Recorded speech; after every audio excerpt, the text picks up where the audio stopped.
Buenas tardes. Bienvenidos todos a esta Casa de la Palabra para inaugurar el comienzo de las actividades de la Cátedra Vargas Llosa.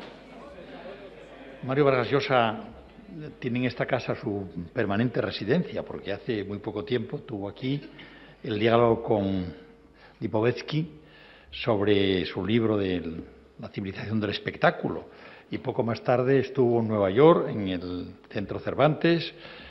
Un poco más tarde yo estuve en la presentación de Piedra de Toque.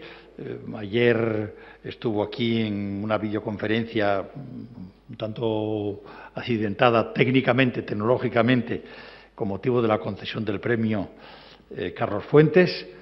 Y bueno, hoy está aquí para inaugurar la cátedra que lleva su nombre, con una intervención de Fernando Savater. Recordábamos ahora que hace un año aproximadamente yo tuve que llamar a Fernando Savater por un encargo. Yo estaba entonces en Bogotá. Fernando ya creía que yo estaba en Vitigudino aproximadamente. Yo llamé a Fernando por teléfono y le dije: Fernando, ¿dónde estás? Y dice: estoy en Ascot. Bueno, yo era para transmitirle una invitación, pero yo me quedé así con esa sensación de aldeanismo, de decir, bueno, pues Fernando está en las carreras y nosotros estamos aquí trabajando. Pero bueno, yo hace poco tiempo, acababa de decir, presenté Piedra de Toque, que lo he convertido en mi libro de mesa de despacho. No tengo mi mesa de despacho, y cuando ya me canso de números del presupuesto y de problemas de tal centro o tal otro centro, pues entonces abro. Y hoy me tocó leer, Mario, lo que fue, creo, el discurso de recepción del premio Rómulo Gallegos. La literatura es fuego, en donde evocabas la figura de un peruano, Oquendo de Amat, que tiene efectivamente nombre como de emperador incaico, ¿no? Que murió en vísperas de la guerra civil en uno de los sanatorios antituberculosos del Guadarrama, dejando una camisa colorada y el manuscrito de 5 metros de poemas. Y Mario reflexionaba sobre este hecho, ¿no? Este hombre que muere, que vivió toda su vida para la literatura de una manera entre ruinas y miserias y trabajos y fatigas, pero dejó pensando siempre en la poesía y escribiendo buena poesía. ¿Qué pasará con eso? ¿Dónde estará ese manuscrito? Pero la literatura es fuego, y reflexionaba sobre el mismo tema de transgresión y defensa de lo que hablábamos Fernando Savater. Bueno, yo simplemente quería, en nombre del Instituto Cervantes, daros a todos la bienvenida, agradecer vuestra presencia y decir que estamos felices de que una vez más pues el nombre de Mario Vargas Llosa esté en esta casa de manera resplandeciente en esta circunstancia, porque se inaugura la cátedra que lleva su nombre. De manera que, Fernando, tienes la palabra.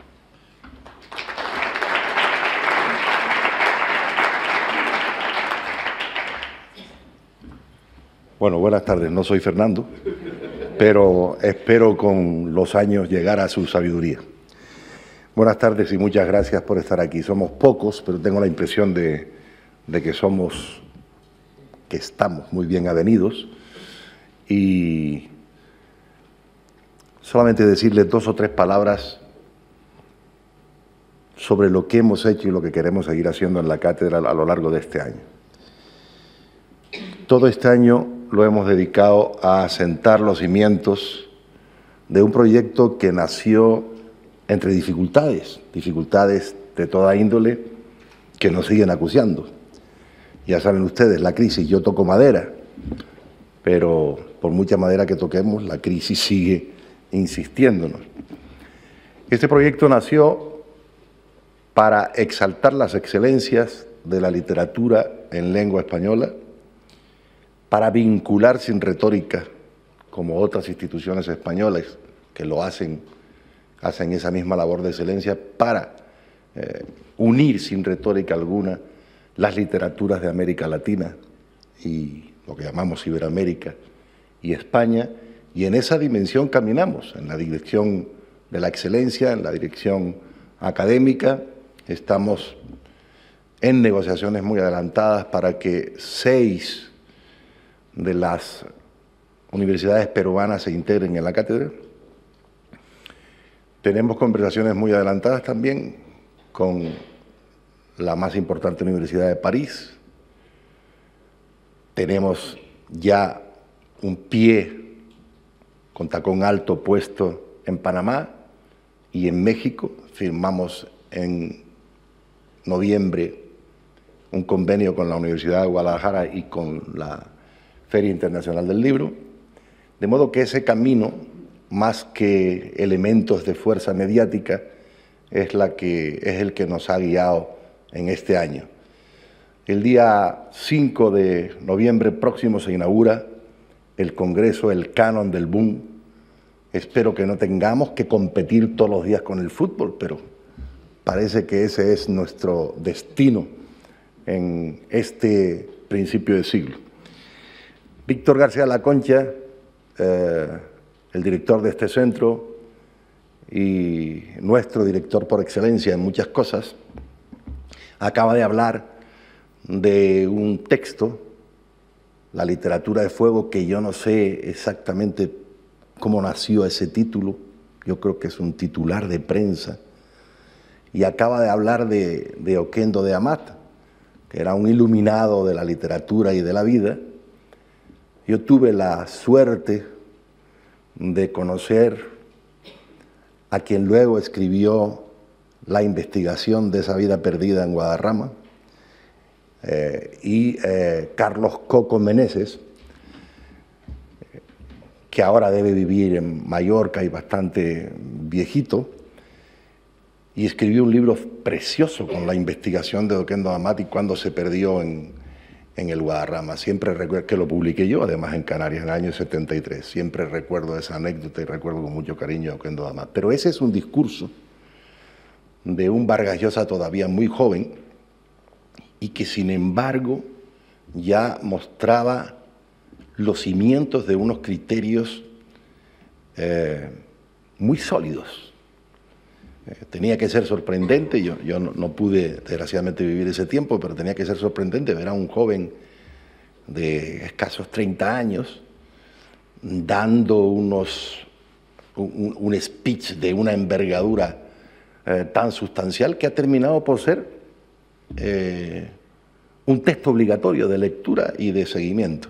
Bueno, yo creo que ese podía ser, la literatura es fuego, el lema de la cátedra a lo largo de este año. Y yo les pido a ustedes, como siempre, el apoyo. Voy a dejarlos ya con Fernando Savater, que, como ustedes saben, es un hombre que no solo se juega la libertad con la palabra, sino que se juega la vida, se la ha jugado mucho tiempo. Yo lo veía muy cerca de casa porque somos vecinos, con vecinos de barrio. Lo veía caminar solo por la antigua calle General Mola, hoy Príncipe de Vergara, como ayer, y me sorprendía mucho que no llevara escolta cuando realmente, y un día le dije, pero Fernando, ¿cómo anda solo por la calle? Bueno, él es un ejemplo de lo que es un intelectual de siempre y lo que es un intelectual en un mundo que está, como dice Vargas Llosa, que será muy discutible su libro, pero el criterio es verdad y además hay que debatirlo mucho, en una sociedad que está desmovilizada por lo like y por la civilización del espectáculo. De manera que aquí les voy a dejar yo la palabra de Fernando Savater y muy agradecidos por su presencia. Gracias.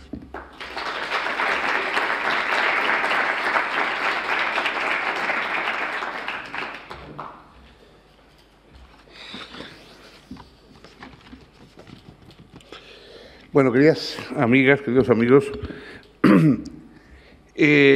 cuando me ofrecieron la posibilidad, el honor de estar aquí esta tarde inaugurando esta cátedra de Mario Vargas Llosa y, en fin, y además pues próximo a tantos amigos, sobre el tema de la literatura. Yo le pregunté a Juancho Armas en fin, cómo lo enfocaba las cosas, y me dijo que, bueno, que algo relacionado con la ética, con el tema de la ética, etc. Entonces, bueno, ese me ocurrió, efectivamente, reflexionar un poco sobre la idea esa de el escritor que no quiere ser solo juglar, sino que se compromete o se siente implicado en el devenir de las cosas, en el devenir de la sociedad, en el devenir del mundo, de las costumbres, de los valores, etc. Lo cual hoy nos parece algo peculiar de la modernidad, pero no es solo moderno. Es decir, hay escritores comprometidos, por llamarlos así, antes de tiempo. Por ejemplo, Dante. Dante fue un escritor sumamente comprometido con su época, tanto ética como políticamente. Es un autor, digamos, que prácticamente casi todo lo que escribió estaba orientado desde un punto de vista ético y político. Y era un hombre de grandes pasiones políticas y un gran guerrero, por cierto, además, personalmente. Y luego, pues, no sé, John Milton, ¿no? Milton también es un autor, la primera gran defensa, como saben ustedes, de la libertad de prensa, la escribió Milton, y aparte de eso todo el poema, todo el Paraíso Perdido, este es un poema lleno de implicaciones morales, políticas, teológicas también. Bueno, en fin, quiero decir que el invento del escritor comprometido no es un invento actual, sino que es un invento que tiene unas raíces, pero es en la actualidad donde eso se ha convertido casi en una urgencia, ¿no? Es decir, el escritor tiene que dar cuenta de lo que hace, no solamente darse cuenta de lo que hace, sino también dar cuenta, explicarlo, justificarlo, legitimar su papel social. Yo creo que el escritor en ese papel se convierte fundamentalmente en el prototipo del librepensador. Es decir, la idea de un librepensador, es decir, de alguien que no piensa simplemente de acuerdo con los carriles o los cánones establecidos, que no imita lo que hacen los demás, sino que de alguna forma innova, ¿no? Yo tengo un amigo muy sarcástico, que cuando alguien delante de él dice, mira, lo que yo pienso, y él le dice, no, tú no piensas, tú repites.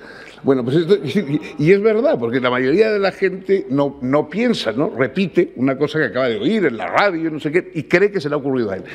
Bueno, el librepensador es el que piensa, no el que repite, aun el hecho de que lo que él dice coincida con lo que piensan otros, pero lo piensa él, digamos, autóctonamente. Después, no es forzoso que esas ideas sean totalmente distintas a lo que piensan los demás, lo cual por otra parte es imposible, porque los seres humanos nos parecemos mucho más de lo que nos gusta a veces arrogantemente suponer, es decir, más o menos. Es decir, todos coincidimos en mucho más de lo que discrepamos, porque si no sería imposible que viviéramos juntos, ¿no? Pero, en fin, es verdad que hay gente que es capaz de introducir unos matices decisivos diferentes, y eso es lo que se puede llamar pensar por uno mismo, no simplemente dejarse llevar por pensamientos establecidos. El escritor, entonces, sería el librepensador, es decir, el que por medio de su obra realiza esa libertad de pensamiento, esa innovación de pensamiento que los demás solamente atisban o no aciertan a expresar más que en alguna conversación. Yo había centrado esa libertad de pensamiento en dos aspectos contrapuestos, distintos. Uno es la transgresión, que es el más obvio. El escritor transgrede rutinas intelectuales, trastoca opiniones establecidas, va contra los prejuicios. Todos los prejuicios fueron primero juicios de otros, que nosotros ponemos en cuestión. Es decir, el prejuicio nunca nace como prejuicio, nace primero como juicio y con el tiempo se va convirtiendo en prejuicio, ¿no? Entonces, la transgresión de esos prejuicios, el ir en contra de los tabús, ¿no? de lo prohibido, como dicen los anglosajones, pisar donde los ángeles no se atreven a poner la planta del pie, pues hay atreverse a pisar donde los ángeles no pisan, ¿no? Esa labor de transgresión es una de las labores que efectivamente el escritor acomete, y los escritores de alguna forma siempre tienen un momento en que quieren ser ese transgresor que ha roto con lo establecido, con lo convenido, con la rutina intelectual, etc. Pero por otra parte también otra de las funciones del intelectual es la defensa. Es decir, puede que a uno le toque, si a uno le toca vivir bajo un régimen más o menos autocrático, dictatorial, etcétera, la transgresión es muy importante. Pero si a uno le toca, en cambio, vivir en un momento en que se han perdido las referencias intelectuales, en que los valores están todos puestos en cuestión, en que hay una frivolización de la cultura, como antes mencionábamos, muchas veces la defensa de determinados valores, la defensa de lo que merece la pena de ser defendido, el señalar cosas que no pasan, es decir, frente a las cosas que pasan, hay algunas cosas que no pasan, que son estables, que están ahí, que son necesarias, ¿no? A los que nos hemos dedicado mucho tiempo a hablar de cuestiones éticas, siempre nos sorprende que la gente le hace a uno sobre la ética las mismas preguntas que deberían hacerse en cambio sobre la estética. Que es decir, ¿cómo ha cambiado la ética? ¿Qué se lleva ahora en ética? Bueno, claro, la ética en eso es muy aburrida, porque precisamente la ética no es lo que pasa, sino lo que no pasa. Lo que está ahí, lo que tenemos que recordar mientras todo cambia, lo que tenemos que recordar por debajo de lo demás. La estética es lo que cambia, forzosamente. Es decir, Rembrandt pintaba muy bien, pero alguien que pinte hoy exactamente igual que Rembrandt, pues ya no tiene la misma gracia. Es decir, la estética está sometida al paso del tiempo, a la modificación, pero la ética no. Entonces la gente cree que hay también modas éticas y se queda un poco, decepcionado, ¿no? Cuando les dices que no, que se siguen llevando las mismas cosas, ¿no? Como aquel feligrés pecador que empezó a confesarse y se confesaba y que había violado el primer mandamiento y el segundo y el tercero y el cuarto y todos los mandamientos, y el cura, el hombre, al final le dijo, pero tú has violado todos los mandamientos, ¿o cómo? Y dices que yo he oído un rum rum de que los iban a quitar, ¿no? Bueno, pues es decir, la decepción en el mundo moral es que no los quitan, siempre son los mismos. Entonces, claro, hay pocas posibilidades de novedad en ese campo, ¿no? Claro, el librepensador tiene que, de alguna forma, enfrentarse a dos problemas, ¿no? Por una parte, lo que se ha pensado en el pasado, y eso, a pesar de que normalmente nosotros nos enorgullecemos de esas batallas contra lo atávico, contra lo anticuado, contra lo que viene del pasado, en el fondo son las batallas más sencillas de librar. Lo difícil es luchar contra los males del presente, ¿no? Es decir, es más fácil luchar contra lo que dijeron que contra el que dirán. Es decir, lo peligroso es el que dirán, no el que dijeron. Chesterton decía que ningún verdadero librepensador es libre si no se ha librado del futuro tanto como del pasado. Es decir, el problema del librepensador es que normalmente está, Chesterton también lo decía más gracioso, diciendo que es mucho más difícil luchar contra el futuro que contra el pasado, lo mismo que es más fácil pegarle a la abuela que al hijo. ¿No? Y es verdad, que claro, si tienes que pegar a alguien es más cómodo pegar a la abuela. Bueno, intelectualmente también uno lo que prefiere es pegar a la abuela, es decir, porque esa es la que se deja. Los hijos, los jóvenes, sobre todo en sociedades de hipertrofia de entusiasmo juvenil como la nuestra, ¿no? Hipertrofia de entusiasmo retórico, naturalmente. O sea, los jóvenes ni tienen facilidades, ni encuentran trabajo, ni probablemente tienen futuro, ni son son quizás los más damnificados en la crisis, pero todavía se sigue manteniendo esa ilusión de que hay que mantenerse joven. Es decir, la juventud es un ideal ya no para los jóvenes, sino para los viejos. Es decir, se predica la juventud a los viejos, que son los que no lo son, en cambio los jóvenes les abandona. Y no hay peor abandono de los jóvenes. Yo, para mí, en fin, ya con el tiempo va uno procurando sosegar enemistades con el mundo, porque ¿para qué? Pero yo todavía, la cosa que más repugnancia y más detesto en este mundo son los viejos que elogian a los jóvenes, porque eso es lo más contrario al educador que existe. Esa gente que dice que los jóvenes siempre tienen razón, que ellos van a salvar, tal, qué alegría siento cuando les oigo. Eso es lo más repulsivo del mundo, porque es la negación a educar.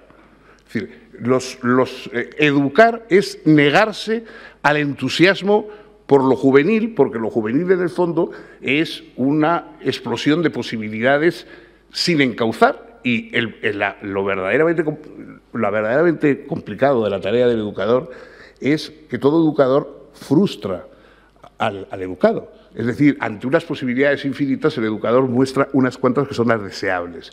Y por lo tanto, claro, la labor del educador es ofrecer resistencia al educado, ¿no? Es decir, todos crecemos como la hiedra apoyándonos en lo que nos ofrece resistencia, ¿no? Y el educador es eso que ofrece resistencia, claro, siempre cae antipático, ¿no? Entonces, bueno, nadie quiere caer antipático y por lo tanto esa función se abandona y todos preferimos luchar contra los fantasmas del pasado.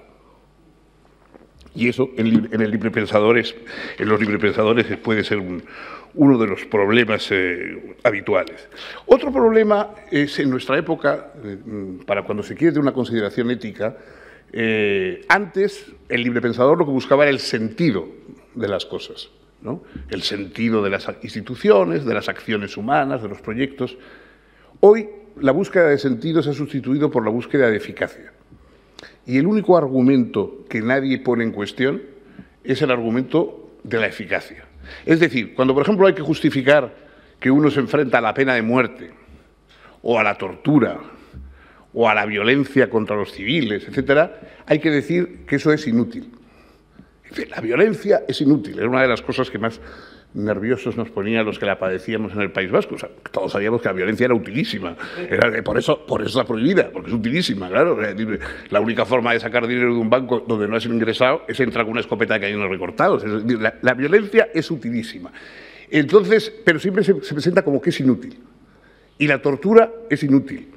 Y la pena de muerte, por supuesto, es inútil para erradicar el delito. Entonces, parece que si fuera útil todo eso sería bueno.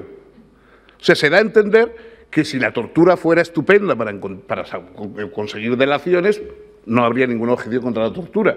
Que si la pena de muerte lograse, evidentemente, a disminuir la cantidad de algunos delitos, sería muy bien aplicar la pena de muerte. Es decir, se han sustituido los principios por la idea de eficacia. Y el intelectual, el escritor, muchas veces se convierte también en un defensor de la eficacia. No, eso no es eficaz, eso no es bueno.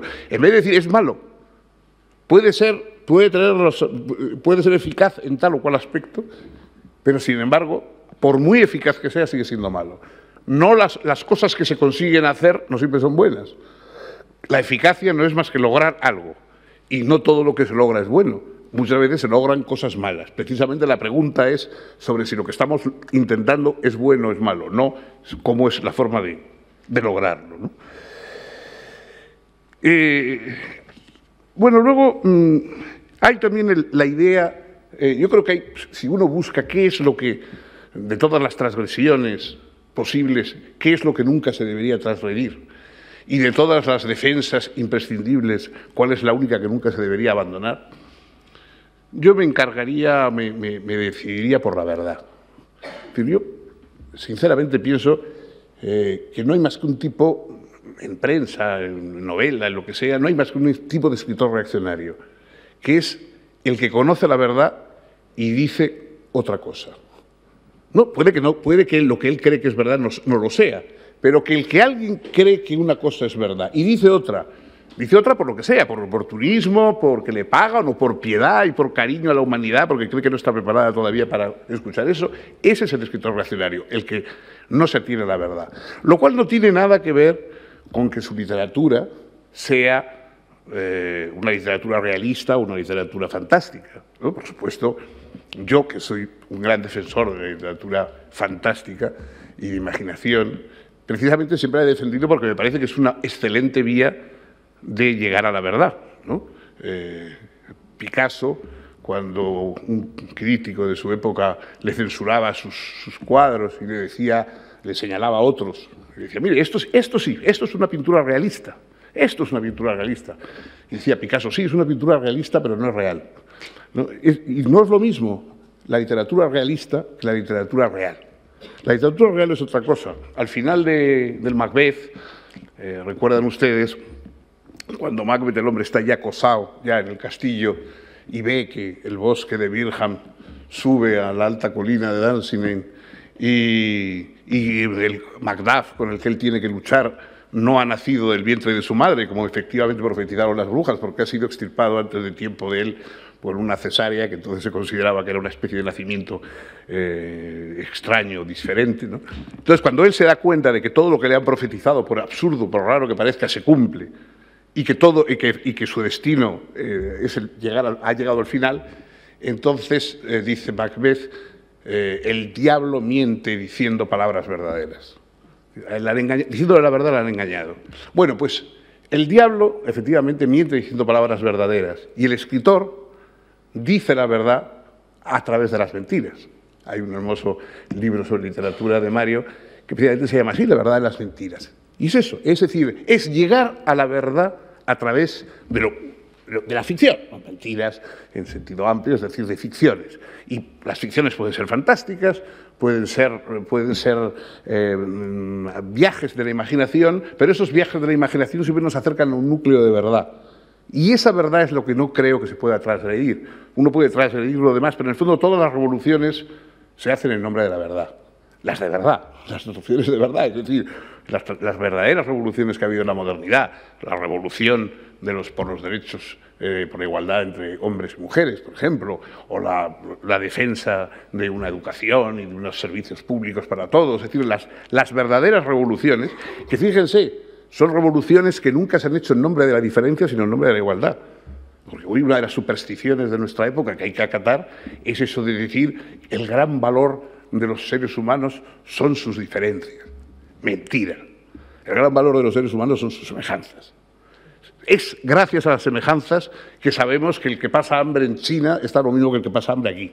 Y es lo que sabemos que todos los niños necesitan ser educados. Y es lo que sabemos que no es verdad que haya castas diferentes que nacen para ser educadas y otras no, o que no las mujeres y los hombres tienen las mismas capacidades y necesidades y derechos, y etcétera, etcétera. Es decir, las revoluciones se hacen en nombre de la igualdad y en nombre de la diferencia no se crea más que la multiplicación de castas.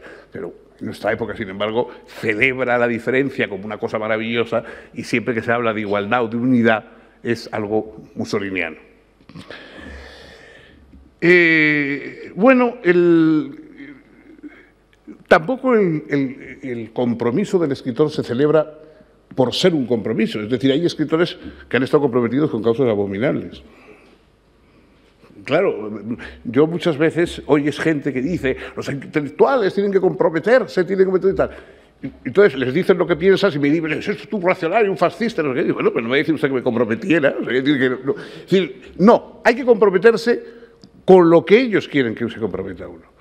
Es decir, el sueño de los políticos y de mucha gente que piensa como los políticos, que son la mayoría de los ciudadanos, es que el intelectual sea como esos perritos que antes se ponían en los coches atrás, que llevaban atrás en el coche, que iban haciendo así con la cabeza mientras el coche andaba. Pues entonces el sueño es que el intelectual se mueva, pero se mueva como el perrito, que vaya diciendo así con la cabeza cuando los demás hacen, dicen, quieren, etc. Y el que no hace eso, claro, ha habido es verdad, ha habido intelectuales comprometidos con causas abominables. Céline, por ejemplo, pues en fin, no era precisamente de Maistre. Hay autores que no son precisamente la defensa del verdugo por parte de Maistre, que además es una prosa francesa espléndida, pero por otra parte, pues claro, a muchos no nos gusta como compromiso, aunque lo sea, ¿no? No nos gusta como compromiso. Entonces el compromiso en sí, el hecho de que una persona esté muy comprometida políticamente no es un signo de que ¿cuál es ese compromiso? ¿En qué consiste? ¿Qué es? ¿Cuál es lo que se está defendiendo? Yo creo que eso es lo más importante. Bueno, Yo creo que hoy lo difícil es que la mayoría de los escritores pues viven de gustar. Y entonces es muy difícil renunciar a lo que gusta, no a lo que gusta en el sentido al contrario. Hay gente que escribe herméticamente, capaces de desafiar a los críticos, a las modas literarias, pero no a los halagos políticos o sociales, ¿no? Es decir, caer bien, decir aquellas cosas que se espera, que uno sabe que van a ser escuchadas como algo gratificante, como algo tal, eso es una cosa a la que muy poca gente se resiste, ¿no? Decir lo que sabemos que nos va a hacer sentir acogidos. Hay gente que presume de independencia, pero presume de independencia de un bando mientras está amparado por el otro.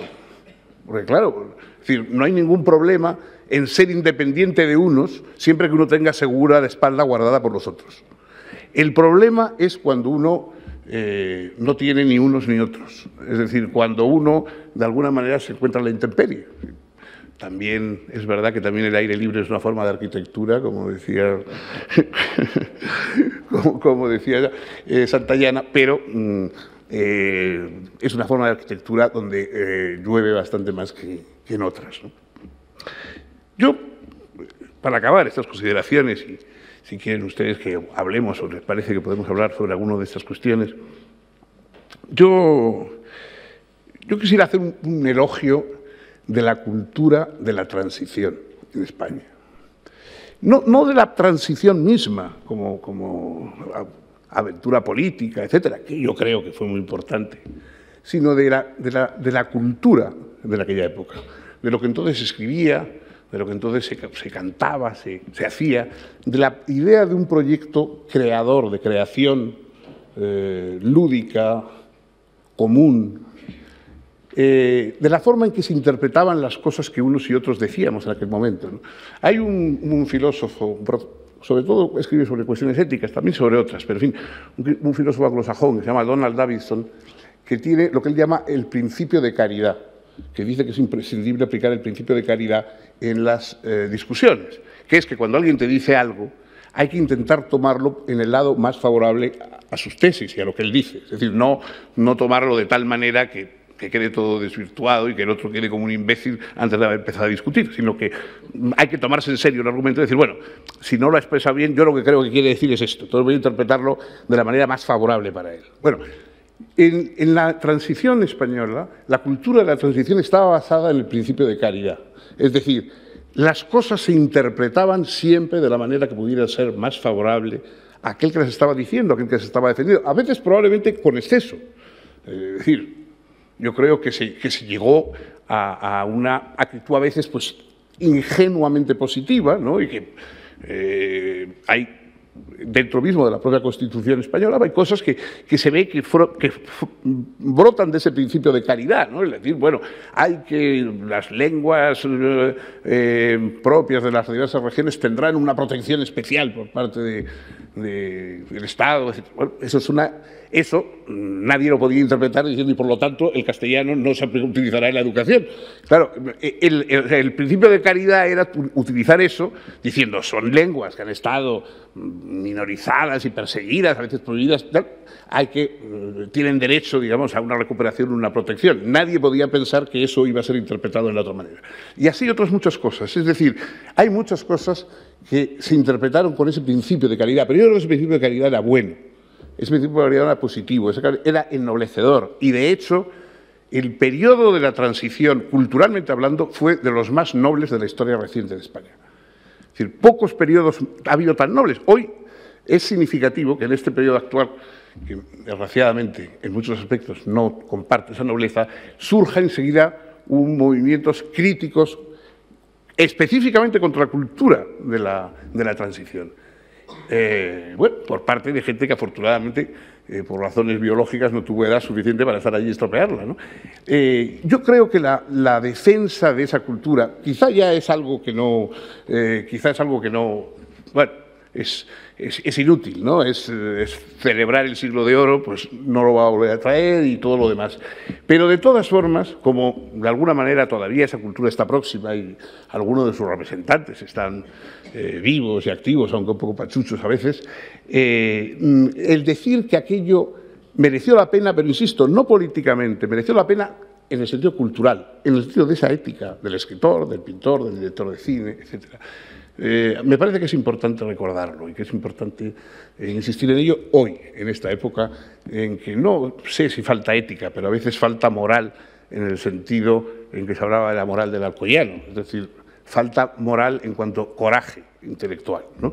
Porque verdaderamente uno puede tener muchos principios, pero si no tiene coraje, de nada sirve, ¿no? Intelectualmente, lo que dinamiza cualquier principio moral, que pueden ser muy bonitos, pero los cobardes no tienen principios.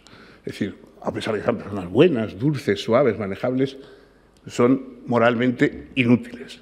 Solamente los que tienen coraje pueden tener principios y, claro, eso hace que efectivamente los principios estén pocas veces bien servidos, muchas veces publicitados, pero pocas veces bien servidos. Bueno, son reflexiones sobre el tema de los escritores y quizá también de los que no, del intelectual en general, del libre pensador, de lo que quisiéramos ser, esa función del libre pensador.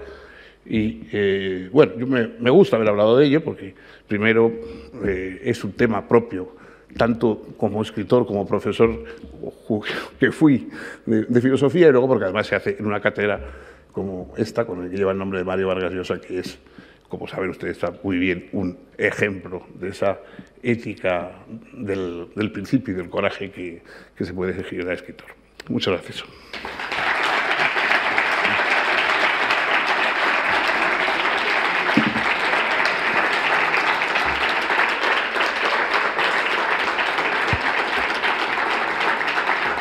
Bueno, ¿les parece que hablamos un poquito? Yo estoy a su disposición dentro de las limitaciones. Si no me preguntan de matemáticas, les contesto. De todo lo demás les puedo contestar. Sí, Mario, por favor. Muchas gracias, Fernando. Muy inteligente las cosas que has dicho y interesantes y también divertidas. Yo comparto lo que has dicho sobre ese clima que hizo posible la transición, esa ética que estuvo detrás de la transición y que permitió que se crearan esos amplios consensos que dieron a España, tanto desde el punto de vista político como económico y como cultural, a partir de la transición, un extraordinario dinamismo, y de cierta forma convirtieron el caso español en un caso ejemplar que el mundo entero contempló con admiración y en algunos casos un ejemplo que fue seguido, ¿no? Gracias. Pero, ¿por qué en un periodo tan corto esos consensos se han resquebrajado? ¿Por qué ese espíritu idealista, un poco ingenuo, generoso, que permitió esos consensos ha desaparecido? ¿La crisis financiera, económica, puede explicar enteramente eso? ¿O hay otros factores que han contribuido a que esa especie de estado de gracia que vivió la sociedad española a partir de la transición de pronto se desapareciera? Bueno, antes todavía una precisión sobre eso, ese estado de gracia que llamábamos, ¿no? Que no fue un estado de homologación conformista de todo el mundo, sino que al contrario, fue de dinamismo creador transgresor, es decir, obras que en aquel momento además fueron muy transgresoras, ¿no? Pienso en las primeras películas de Almodóvar o en otras cosas que realmente en un primer momento fueron muy transgresoras, nacieron en ese ámbito del consenso, es decir, no fue un consenso de autocelebración plácida y inmóvil, sino al contrario, en que se rompieron muchos tabús, salieron a la calle cosas que antes estaban escondidas, etcétera. O sea que hubo un espíritu caritativo, pero también polémico y combativo, ¿no? O sea que eso que me parece importante dejarlo claro. Bueno, yo creo que efectivamente la crisis económica ha sido uno de los elementos, pero también lo que la precedió, es decir, esa especie de sueño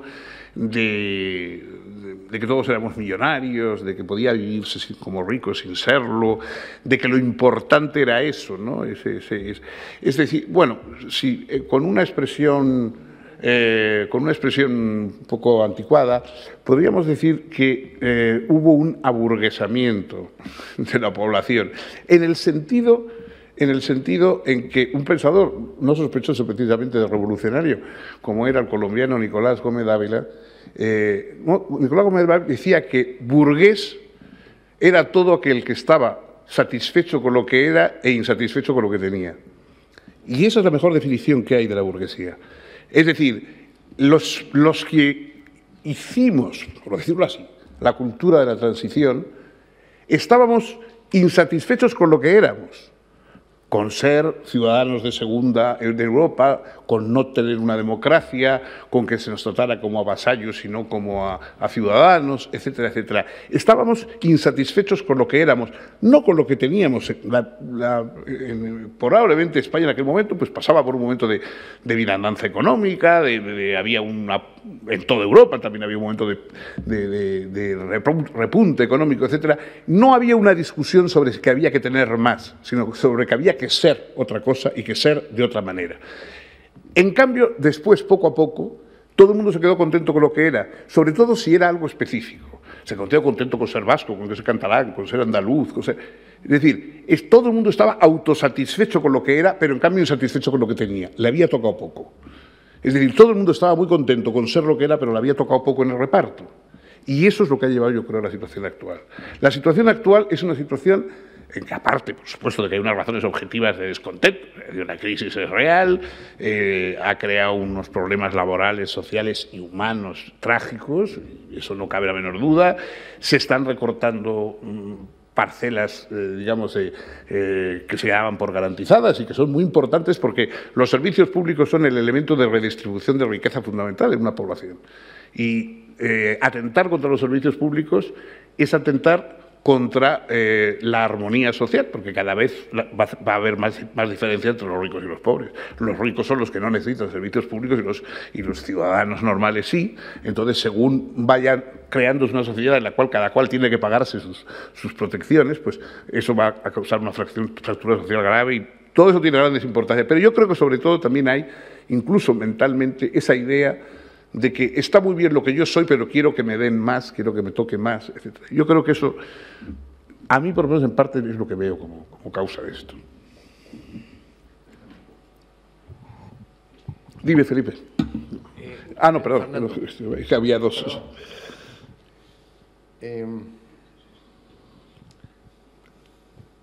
Una pregunta muy breve y luego un comentario para saber tu opinión. La pregunta breve es si la lealtad entra dentro de unos principios éticos, estos inamovibles, muchas cuestiones que no pasan, etcétera. El de la lealtad.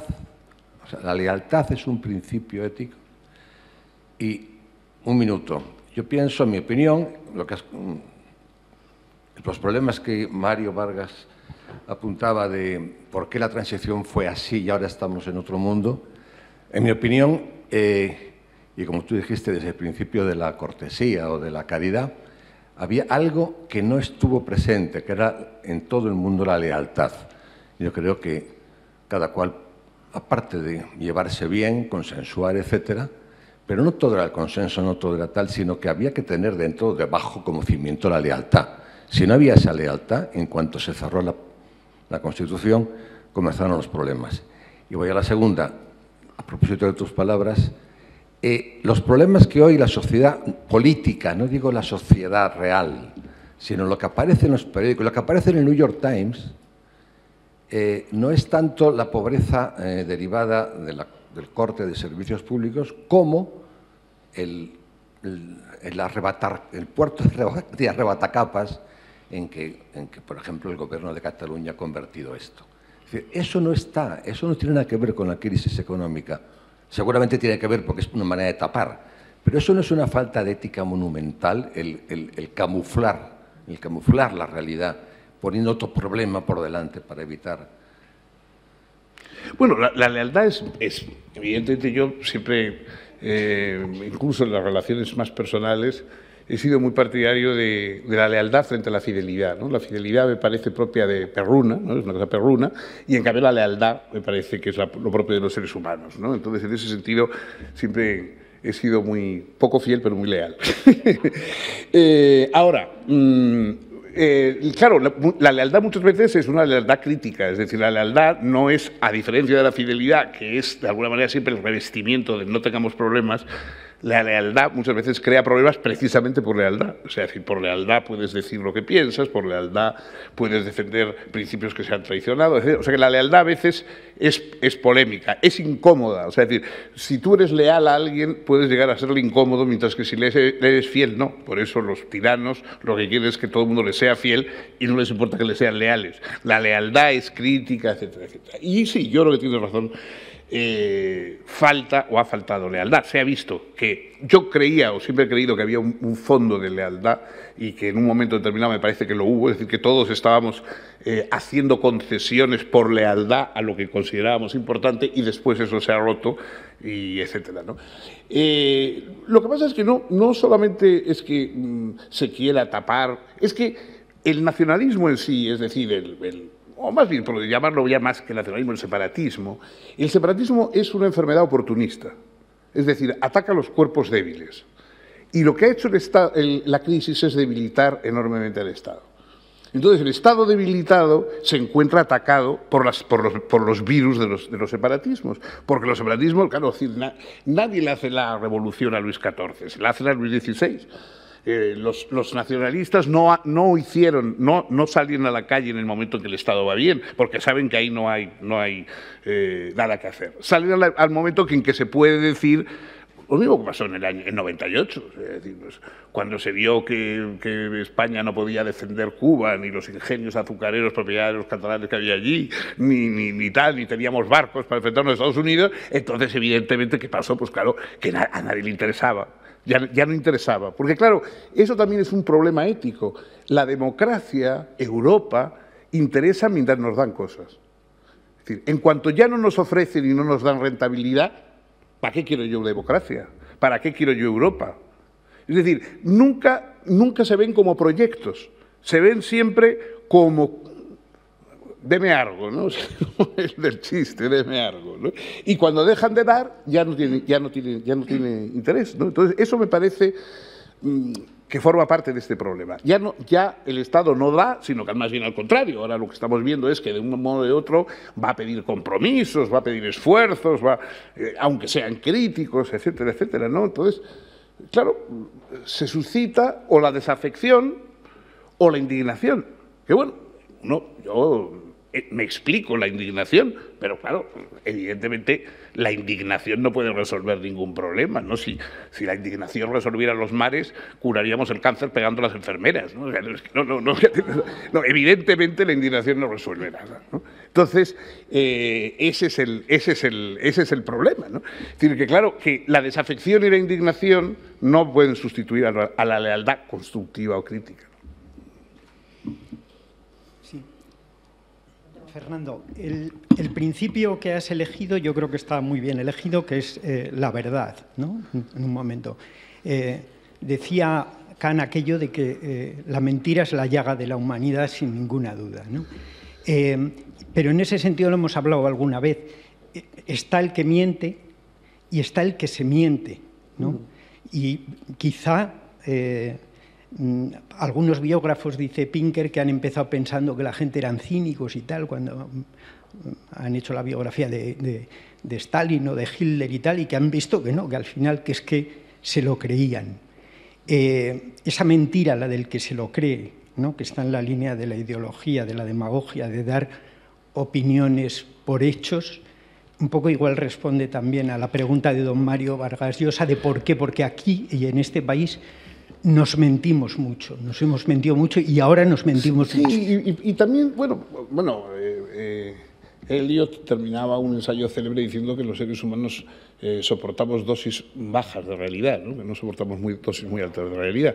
Entonces es verdad, ¿no? A veces, yo creo que para eso sirve la educación. Ya sabes que tengo un poco la obsesión con el tema educativo. La educación sirve para crear personas capaces de soportar la realidad.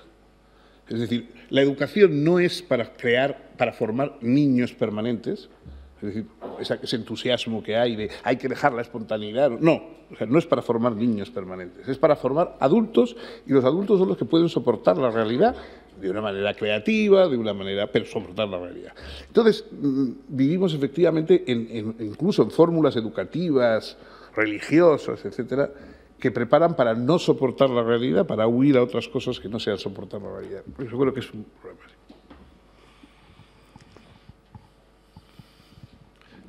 Me parece que hay es que veo mal. Me parece que hay un señor que levanta la mano allí.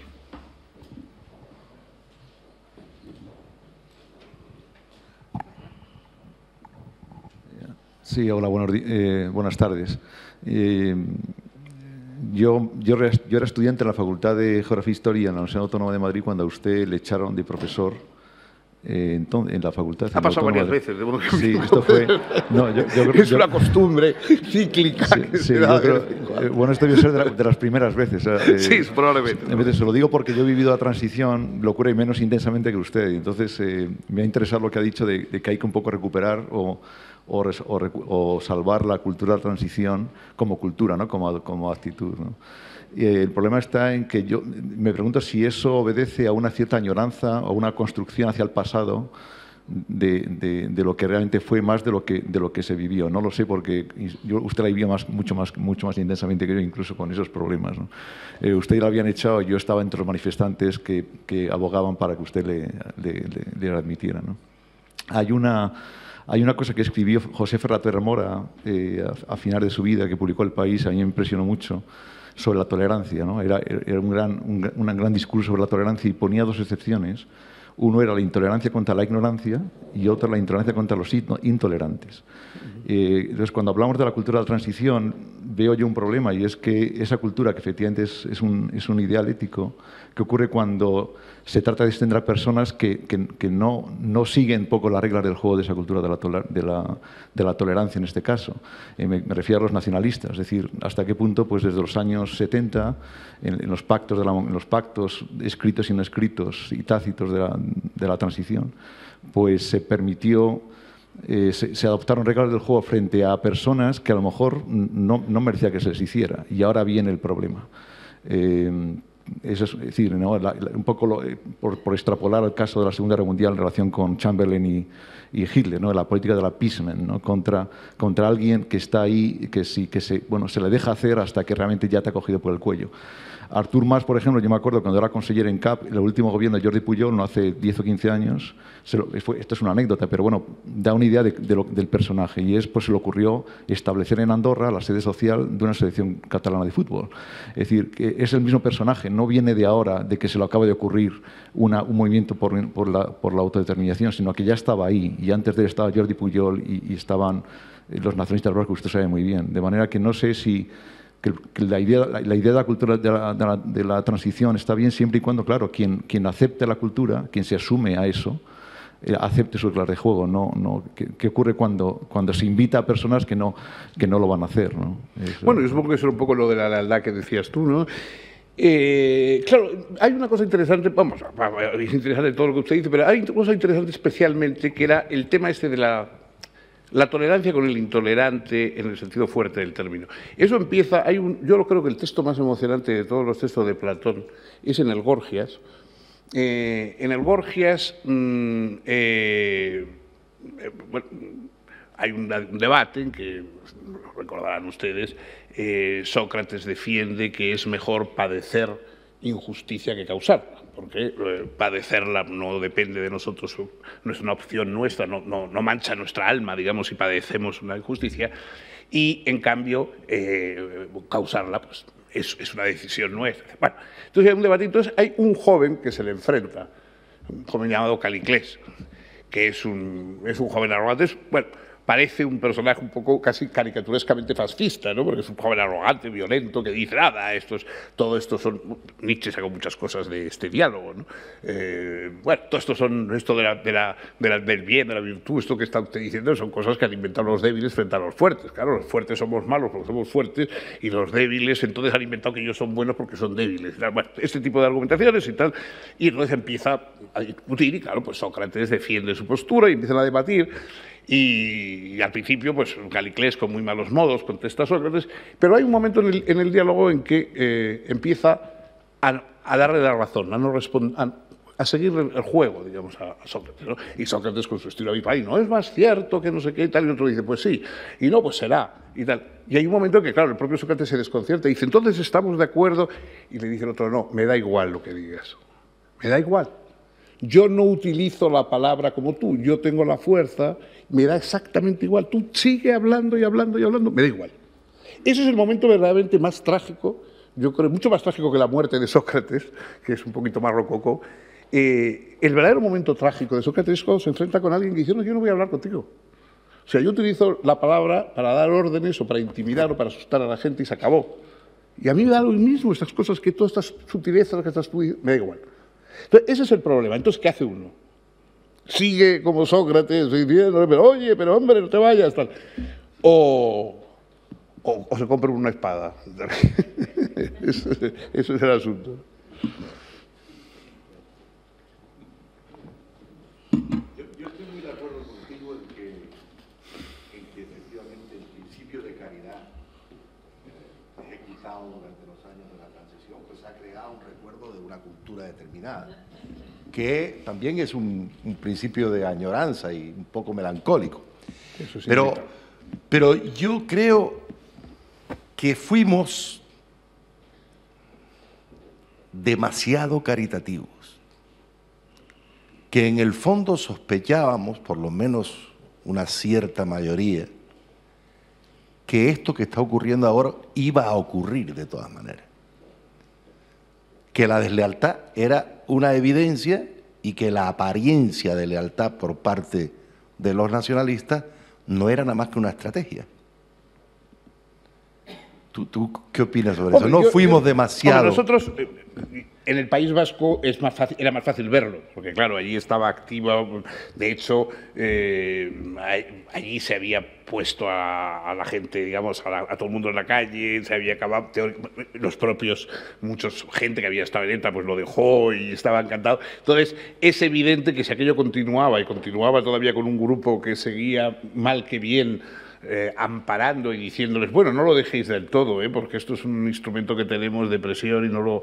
Entonces, claro, ahí no hacía falta ser de los que ven debajo del agua para darse cuenta de que la cosa no...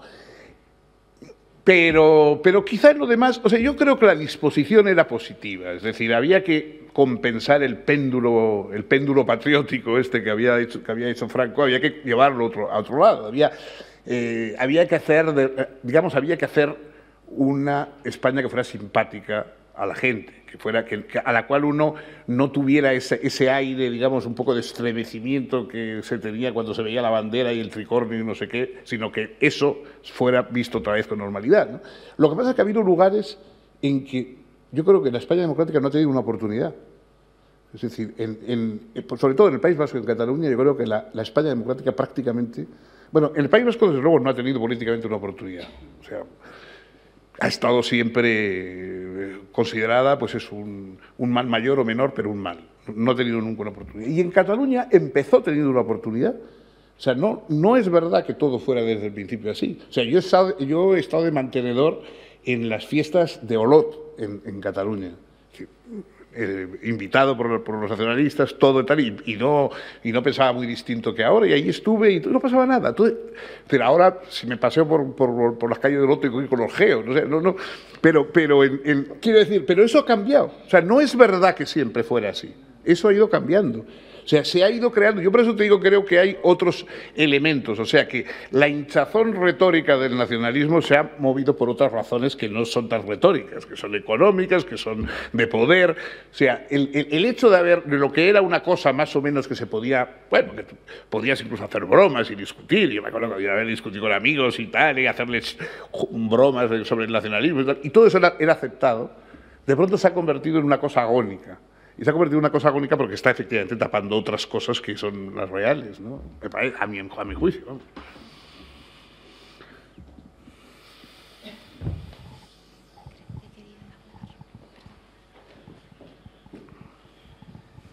Sí, hay dos áreas muy sensibles a al discurso de la verdad o a la defensa de la verdad, que yo creo que han sido especialmente ultrajadas en la sociedad actual y particularmente en España. Son los medios de comunicación y la educación en concreto. No sería extraño que la fase agónica a la que acabamos de llegar sea también producto de una especie de acumulación de educandos que han sido educados en el nacionalismo a ultranza, porque esto sí que no viene de ahora. Los libros de texto claramente ideologizados no se han publicado hace 5 años ni 4. Llevan publicándose y difundiéndose desde hace 20 o 25 o 30, no recuerdo. Esos niños van creciendo ya como nacionalistas absolutos. O sea, si yo me voy a vivir a Barcelona y mis hijos están en una escuela pública allí, mucho esfuerzo he de hacer para que no me salgan nacionalistas. Eso lo he vivido yo, no en mis hijos en concreto, sino en hijos de amigos madrileños o de cualquier otro sitio. Del País Vasco lo desconozco más, ¿no? Entonces, ¿hasta qué punto la ideologización de la enseñanza? Y otra cosa más sorprendente en democracia y en libertad de expresión es la ideologización absoluta, la polarización, la arbitrariedad de los medios de comunicación y de propaganda del discurso, no son en realidad los verdaderos lugares donde se está emponzoñando esta realidad tan poco leal a la verdad. Pero no solamente, en fin, bueno, hoy vemos que lo del nacionalismo es un problema real, pero no solamente eso, ¿eh? No solamente o sea, el poner los valores del éxito fácil, inmediato, por encima de los valores de todos los restantes valores, el hecho de que el sueño de lujo como sustituto del sueño de la cultura, o sea, es decir, la idea de que las personas que poseen objetos son mejores que las que poseen ideas, que las que poseen palabras, que las que poseen conocimientos, etcétera. La valoración de cualquier deportista por encima de cualquier joven que trabaja en otra cosa. El engaño, la idea de que el dinero está para producir dinero y no para producir cosas y para producir bienes. Es decir, el engaño financiero por excelencia, que es el que ha producido la crisis. Todo eso forma también parte de la educación. O sea, es decir, se ha educado efectivamente en el nacionalismo, pero también se ha educado en una especie de falso capitalismo, digamos, que ha llevado o sea, que lleva a la gente a sentirse profundamente desventurada cuando tiene... Fíjate, por ejemplo, es la visión de los propios partidos políticos respecto a los votantes, ¿no?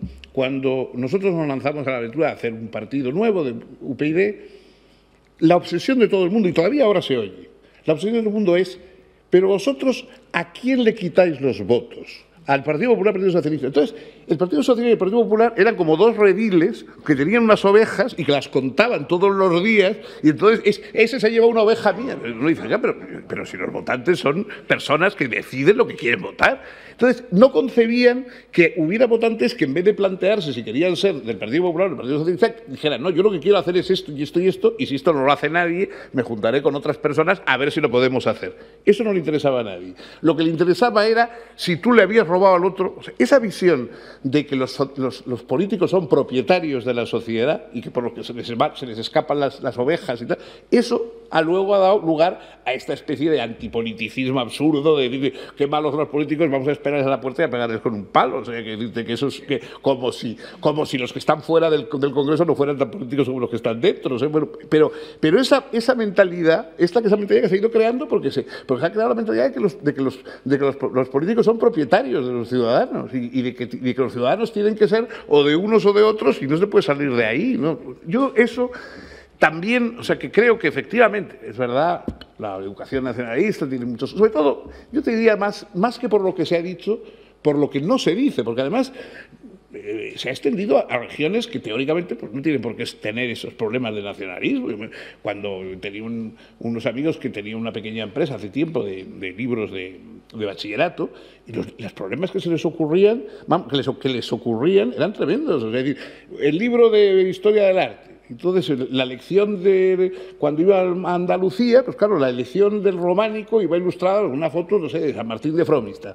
Entonces le decían, claro, pero esto no está en Andalucía. ¿Qué usted que le diga? Pues que si no hay románico en Andalucía, pues claro, vamos a poner una foto de la Alhambra y abajo decir esto no es románico y está en Andalucía. Lo románico está en San Martín de Fromista. Bueno, pero estas cosas pasaban y yo di hace tiempo una conferencia en Barbastro y el profesor que me llevaba luego me llevó a Zaragoza para que cogiera el tren y era profesor de geografía y no me estaba preocupado porque claro, allí en el colegio a los niños no les explicaban del río Ebro más que los afluentes que pasaban por Aragón, entre los cuales, por cierto, no estaba el río Aragón, que daba nombre a Aragón. No sé qué. Bueno, o sea, que ese contagio de localismo y tal, no creas que es exclusivo de la maldad de los nacionalistas. No, es que de pronto se creó la locura de la peculiaridad, de eso, de que lo importante era ser como una especie de incomprensible para todo el mundo. O sea, cosas de no nos entienden. Y todo, bueno, pero a ver, o sea, como si todos fuéramos seres fractales que no nos pueden comprender. Y me acuerdo un debate en la radio en el País Vasco con don Julio Caro Baroja, que le tocó un nacionalista y decía, mire, don Julio, convénzase, no nos entiende. Y decía don Julio, a usted le entiende cualquier hombre, usted es tonto, a usted le entiende cualquier Pero esta cosa de ser incomprensible, insoluble, ¿no? Y de ser insoluble en los demás, no sé.